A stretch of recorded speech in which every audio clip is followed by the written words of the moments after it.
Dear friends, today math class 10th worksheet number 33 trigonometric ratios of 30 degree, 45 degree and 60 degree.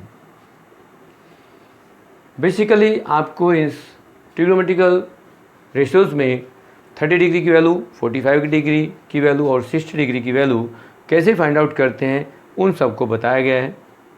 But आप यदि triangle से geometrically इसको find out करेंगे तो वो एक्सप्लेन किया गया है. उसके साथ साथ आपको एक टेबल से भी इसको डिफाइन करने के लिए, फाइंड करने के लिए बोला गया है. उस तरह भी आप इसको फाइंड कर सकते हैं. उसके बाद आपके पास एक क्वेश्चन दिया गया है जिसको आपको सोल्व करना है. तो यहाँ सबसे पहले आप बात करते हैं कि जो आपको लास्ट टाइम कुछ वर्क दिया था उसको रिकॉल कर लिया जाए कि साइन के साथ किसका रिलेशन होता है, कोस के साथ क्या होता है, टेन के साथ क्या होगा. तो सबसे पहले यहाँ बात कर रहे हैं कि साइन का जो रिलेशन होता है वो साइन थीटा या साइन ए किसके रिलेशन में, किसका रेस्पेक्ट होता है, ये होता है कोसेक थीटा. सेकंड, यदि कोसेक की बात करेंगे तो कोसेक थीटा या कोसेक ए यदि हम बात करेंगे तो यहाँ आप कोसेक ए को लिखेंगे 1/sin ए.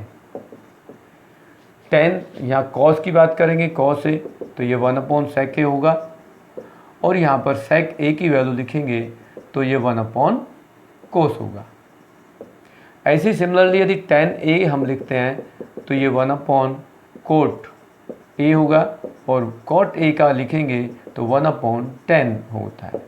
जबकि यहाँ पर हम इसको cot को cos थीटा या cos ए अपॉन sin ए लिख देते हैं और यहाँ पर tan को sin ए अपॉन cos ए भी इसका रिलेशन होता है, उसको भी हम लिख देते हैं. तो ये रिकॉल करने की बात थी क्योंकि ऑलरेडी ये लास्ट वर्कशीट में भी आप लोगों ने किया है. अब आप कैसे फाइंड आउट करेंगे 45 डिग्री के एंगल्स के लिए, 30-60 डिग्री एंगल्स के लिए, ये आपको ट्रायंगल से लेके बताया गया है. बट यदि हम भी इसको कराएं तो उसमें काफ़ी लंबा होगा. हम डायरेक्टली क्वेश्चनों पर जाते हैं और एक टेबल ट्रिक बताते हैं. इस टेबल को हम कैसे प्रोवाइड कर सकते हैं, कैसे बना सकते हैं. तो सबसे पहले हम टेबल पर पहुँचते हैं कि टेबल कैसे बने, ये एंगल्स हमारे पास जो होंगे वो हम उनको कैसे बना सकते हैं. तो सबसे पहले हमें एंगल्स की कौन कौन से एंगल्स की ज़रूरत पड़ती है. तो हमारे पास जो एंगल्स की रिक्वायरमेंट होती है वो generally 0 degree, 30 degree, 45 degree, 60 degree और 90 डिग्री के एंगल्स की रिक्वायरमेंट होती है.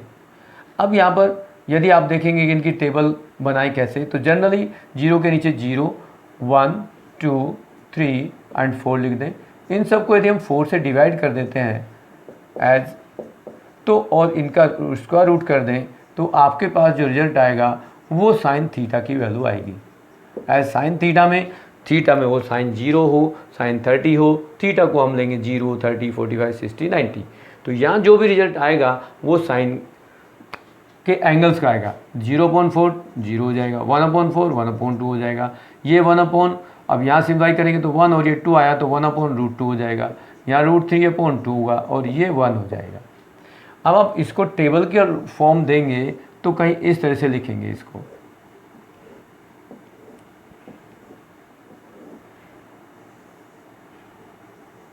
देखिए यहाँ आपके पास साइन की वैल्यू आ गई. फिर कॉस की वैल्यू निकालना चाहेंगे कॉस थीटा. तो कॉस थीटा में क्या होगा कि यहाँ से इस ऑर्डर को रिवर्स करके लिख दो तो ये आपके पास सेम वही वैल्यू आएगी जो आपने अभी ऑलरेडी दूसरे क्वेश्चन और एग्जाम्पल से फाइंड आउट की है. इसके बाद आपके पास आता है थर्ड रेशियो जिसको हम कहते हैं टेन थीटा. तो टेन थीटा में क्या होता है sine theta upon cos theta, जो अभी हमने लिखा था. तो 0/1 0 हो जाएगा. यहाँ 1/2 को √3/2 से डिवाइड करेंगे तो 1/√3 हो जाएगा. यहाँ सेम नंबर है तो 1 आएगा, यहाँ √3 आएगा और ये हो जाएगा नॉन डिफाइंड. इस टाइप से आपके पास 10 की वैल्यू आ गई. फिर कोट को आप लिखते हैं तो कोट थीटा 10 का रेसिप्रोकल होता है. तो 0 reciprocal, this upon reciprocal, this upon, इनका सबका रेसिप्रोकल करेंगे. अदरवाइज इसका ऑर्डर रिवर्स कर देंगे. Non defined, √3, 1, 1/√3 and 0. उसके बाद आप यदि आगे करेंगे तो आता है, हम लिखते हैं सेक थीटा और सेक थीटा कोस का रेसिप्रोकल होता है. तो 1/1 1 हो गया, 2/√3, ये √2, ये 2 और ये नॉन डिफाइंड होगा. अब आगे आपके पास जो नई रेशियो है वो कोसेक होती है. कोसेक थीटा साइन का रेसिप्रोकल होता है। तो 0/0 नॉन डिफाइंड हो जाएगा, 0/1, ये 1/0 करते हैं नॉन डिफाइंड, ये 2 आएगा, ये √2 आएगा, ये 2/√3 आएगा और ये 1 होगा। एज यदि आप इसको डेवलप करते हैं इस तरह से, तो यहाँ आपके पास देखो कि ये सेक के ऑर्डर में और कोसेक के ऑर्डर में सेम रिवर्स ऑर्डर है, 1 1, 2/√3 2/√3, 2 इधर आ गया, नॉन डिफाइंड इधर आ गया।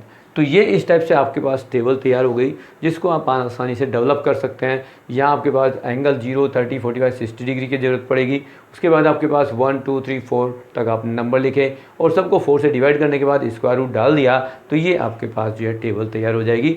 सबसे पहले जो भी वैल्यू आएगी स्क्वायर रूट के बाद वो साइन थीटा की होगी।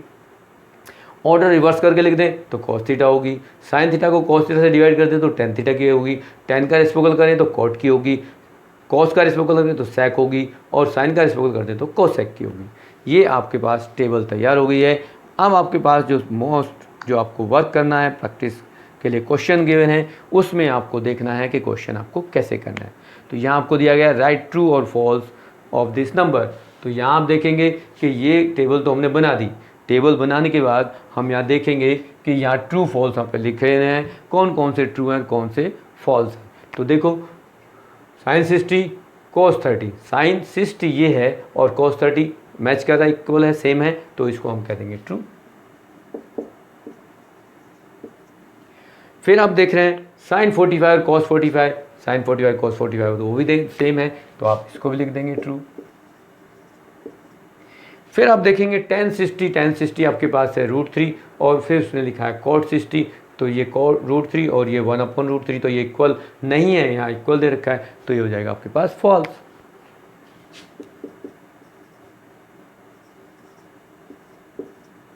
और फिर आपके पास लास्ट है कोसेक 30 की वैल्यू 2 है और cot 30 की वैल्यू आपके पास cot 30 √3 है, तो ये दोनों मिसमैच हैं, सेम नहीं है, तो यहाँ भी आपके पास ये फॉल्स आपका आ गया।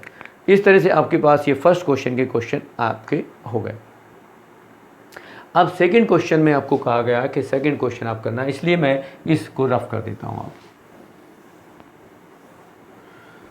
सेकंड क्वेश्चन में आपको करना है कि यहाँ पर कहा गया है कि in a right angle triangles angle B as a right angle A B is 5 centimetre, angle A C B is 30 degree, determine the length of side B C and A C.